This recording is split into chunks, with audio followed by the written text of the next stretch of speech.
Driver মানে ওইদিকে দাও, ওইদিকে দাও। আচ্ছা ঠিক ওইদিকে দাও, দাও ওইদিকে দাও। একটু পিছায় দাও, পিছায় দাও। হ্যাঁ ওইদিকে দাও।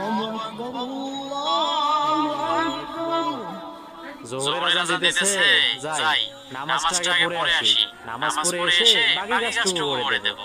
মালিক আসসালামু আলাইকুম। এই রাহমাতুল্লাহ সালাম, কাছে কোথায় যাচ্ছ? মালিক আজান তো দিয়েছে, আমাকে নামাজে যেতে হবে। নামাজে যাবে মানে? নামাজে গেলে আমার কাজ হবে? মালিক আমাকে আগে নামাজ পড়তে হবে। নামাজ পড়ে এসে না হয় উঠ এখান থেকে, তোর বাপ কাজে যাবে। শালা তাড়াতাড়ি কাজে যা, শালা গরিব শালা। মালিক আমাকে আগে নামাজ পড়তে হবে। আমি আজ থেকে আপনার এখানে আর কাজ করব না। যা যা যা, আমার কাজ না করলে তো কত ফকিরের মারা লাগবে। যা যা। ভাই ভাই আমার তো খাবার দিয়ে দেন ভাই, আমার খুব ক্ষুধা লাগছে ভাই। মালিক আপনার এই অবস্থা কি করে হলো? আমি বাজার যাচ্ছি, চলেন বাজারে একসাথে খাবো। প্রিয় দর্শক, আল্লাহকে নারাজ করে কেউ কখনো বড় হতে পারে না।